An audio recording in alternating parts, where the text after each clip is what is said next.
In the last episode of the dark aspects of Majora's Mask, I spoke mainly about the mysterious origin of the namesake mask, and its demonic dominance of the Skull Kid, who's snuffing out the breath of life in Termina from the outside in.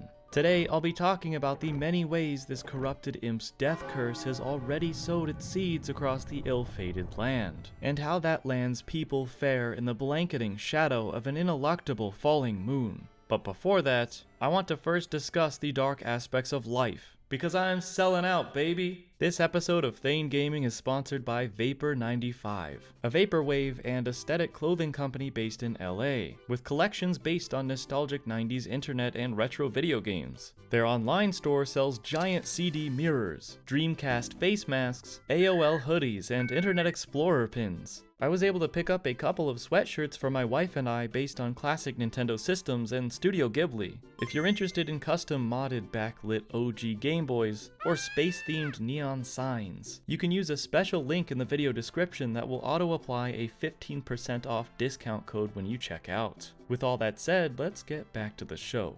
The Deku tribe's royal palace resides in the southern swamp. Known for its diverse plant life and abundance of fresh flowing water, the once sacred Woodfall Temple is located at the heart of the Deku swampland, though it's now become a monster's lair, and a sunken prison for one of the four giants the Terminians worship like gods. Its spirit is trapped in the dark mask of a towering jungle warrior, with the power to summon entrapping rings of fire and control all manner of off-putting insects. Adolwa is responsible for spoiling the pristine waters of the wetland with a fetid poison monsters can thrive in, putting the now uninhabitable swamp and its citizens at risk of extinction. He also kidnapped the Deku princess, an evil act that sent the great king into an unfettered frenzy.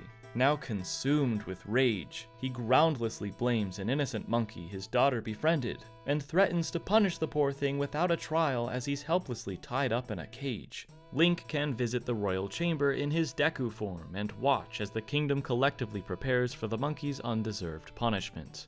Normally, before anything actually happens, the moon falls and punishes everyone indiscriminately, but if Link sneaks past the guards and into the prisoner's cell, the pitiable primate will teach him a song used to raise Woodfall Temple from its depths. The king overhears this not-so-secret jam session, and takes the monkey's knowledge of the song as incriminating evidence the convict deceived his daughter to enter the temple. This expedites and prolongs the monkey's punishment, which we can now see for ourselves if we head back into the palace from here. Physical torture is on the menu, as the unfortunate ape is repeatedly dunked into a vat of boiling liquid. Before each scalding dip, he'll struggle and beg the all-too-enthused servants to stop, but it's all for naught, as he's submerged, then left immobile and speechless upon surfacing.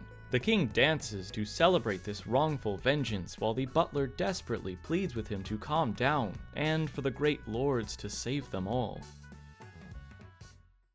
Heading into the opposite compass direction brings us to the mountains in the north, where breezy springtime has suddenly become a brutal winter for the Gorons. Their domain is now doomed to be smothered in snow and ice forever because of Goat, another beast wearing a giant-sealing dark mask the Skull Kid trapped his old friend's spirit in. A cold, harsh wind is blowing in from the tower-like temple of Snowhead, the lens of truth revealing the source to be the temple guard Big Goron, turned invisible and brainwashed to keep anyone from entering with his big lung capacity. I didn't realize this as a kid, but it's made obvious to me now that Darmani, the fallen hero Link assumes with his Goron form, whose ghost tells us he died when he was blown off the cliffside, trying to investigate the unnatural snow flurries, was inadvertently murdered by the bewitched Big Goron. The mountaintop turned tundra nearly takes the lives of several other Gorons too, who are all freezing and on the verge of collapse, if not frozen solid already.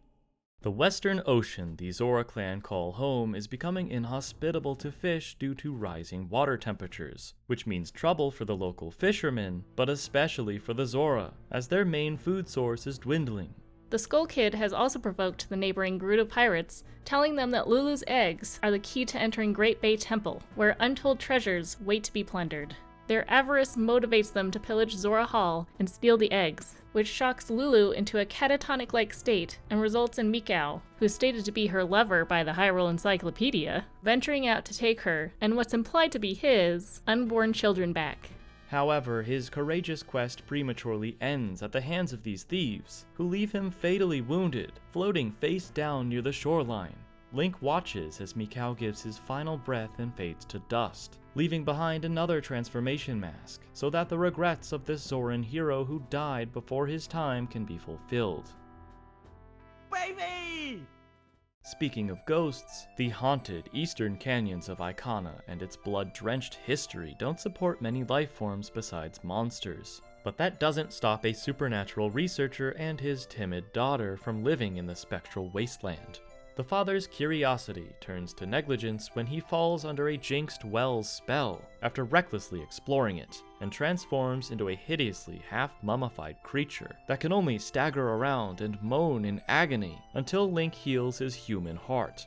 Pamela keeps her undead dad boarded up in a basement closet, and screams if Link tries to attack him, stopping what would be manslaughter by jumping in front of his blade. The music box that normally plays a song to drive away these mummified men called Gibdos has stopped working, so a swarm of them circle the house indefinitely, demanding the release of their friends, thinking Pamela's father is one of them. Pamela keeps the house locked in fear of the Gibdos taking him away, so Link has to cause a ruckus outside and break in when Pamela carefully heads out to investigate the well. The Song of Healing is what saves her father and turns the evil magic into a mask, which can be used to speak with Gibdos, but also perpetually torment Pamela by reminding her of the recent trauma. She doesn't want Link to meet her resuscitated dad because the academic doesn't remember his time as a demi-Gibdo, and seeing Link's strange powers will only encourage him to conduct more crazy research. She's just a little girl though, and you're a hulking Goron, so meeting the man despite her misgivings is no problem. True to what she feared would happen, her father's ghost radar reacts fiercely to all three of Link's transformations, since they all contain spirits of the deceased. Besides this tormented family of two, the greedy thief Sakan, a forgotten wounded soldier, and the faint-hearted gravedigger, nobody lives in Ikana Canyon. This land, where only the dead roam, was once a thriving kingdom. It's now skeletal soldiers still loyal to their king and captain even long after death. Ikana was subject to attacks from an enemy nation, Garo ninjas who continue to haunt the region as spies, with an unquenchable thirst for blood. The Skull Kid thrusting open the doors of the stone tower let a darkness through that left the decayed soldiers of Ikana spellbound to continually linger and fight petty battles in their afterlife. Captain Skull Kita, commander of the Stell Children, was shamed in life by loss in a battle within his kingdom, and grants Link his soul, a mask of course, resting in a fiercely burning flame after the boy proves his worth. Skull Kita has not been able to leave this world in peace, so to finally rest eternally, he asks Link, who's now become his successor, for permission to take leave, and for Link to convey to his men that the war has ended. With the newfound authority to lead an army of Stell Children, Link can command them to open up a few of the graves belonging to the Ikana royal family. He can also scare the living daylights out of the poor gravekeeper by speaking to him while donning the captain's hat. Dompe will run a lap around the cemetery, eventually locking himself in his shack. That's mean though. So let's force the actual monsters. I definitely didn't behead for fun to destroy a headstone leading to another soul that needs saving. Flat, a composer who served the Ikana royal family. Apparently, his brother Sharp sold his soul to the devil and trapped Flat inside of this tomb. In Majora's Mask, he is the one who re-teaches you the Song of Storms, explaining that he composed it to cleanse his brother's cursed black soul. The 1,000 years of raindrops the song brings are his tears, and the thunder it summons to strike the earth is his anger. This fraternal song, not the Song of Healing, is what effectively breaks Sharp's curse, after the soulless apparition plays a lethal melody of darkness, so that Link may join the ranks of the dead. Swamp, mountain, ocean, canyon. I've talked about these 4 areas of Termina, and the problems they each suffer from because of the Skull Kid, but now it's time to discuss a much more universal issue. The giant chunk of rock hanging above everyone, set on a collision course straight towards Termina's core, Clocktown.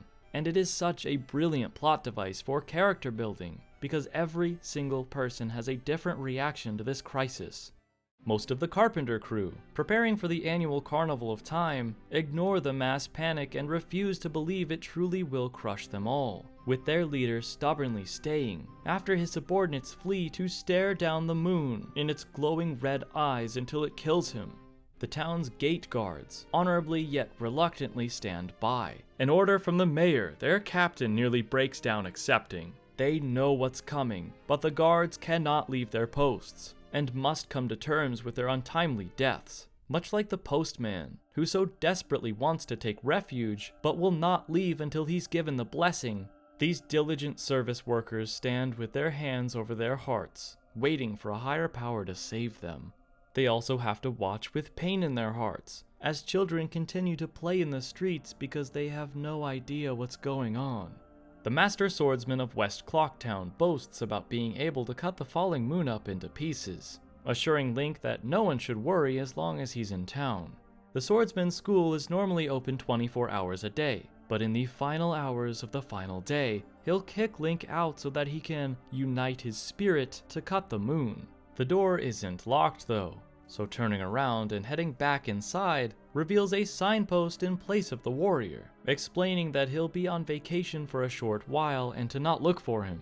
This might be enough to deter some players, but you're actually able to bypass the sign by climbing onto the otherwise inaccessible platform, leading to another area of the dojo, a secret room located behind a wooden plaque in the very back, where the swordsman can be found curled up in a fetal position, shaking, exclaiming, "I'm scared, I can't take it, I don't want to die."